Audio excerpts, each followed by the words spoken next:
मुझे तो क्रूड पर ही आपसे पूछना था और ये समझना था कि क्या क्रूड को लेकर चिंतित होने की ज़रूरत है, क्योंकि कल हमने कंजम्पशन वाले शेयरों में भी कल हमने गिरावट देखी, थोड़े थोड़े लिंकेजेस उनके भी हैं।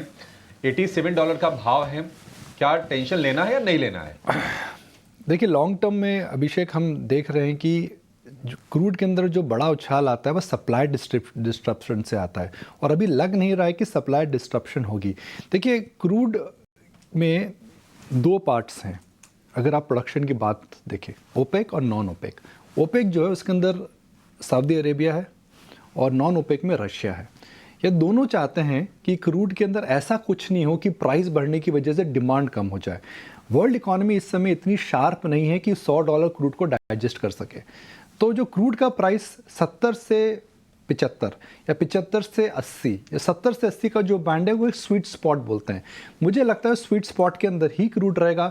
टेम्प्रेरी डिस्ट्रप्शंस होती हैं, टेम्प्रेरी न्यूज़ की वजह से एफएनओ के अंदर हम देखते हैं अप एंड डाउन होता है, तो वो तो होता रहेगा। मगर इस समय oil producing nations, specially OPEC and non OPEC, उन्होंने थोड़े दिन पहले देखिए प्राइस कट करा था क्योंकि डिमांड नहीं आ रही है। तो अगर क्रूड $100 हो गया, $110 हो गया, forget what happens to India. मुझे लगता है कि ग्लोबल इकोनॉमी के अंदर रिसेशन आ सकता है। तो कोई भी नहीं चाहेगा कि ग्लोबल इकोनॉमी रिसेशन आए जिससे कि ऑयल की डिमांड कम हो जाए, मेरा ये मानना है। तो मुझे नहीं लगता क्रूड को लेकर के इस समय बहुत बड़ी चिंता का विषय है। ओके।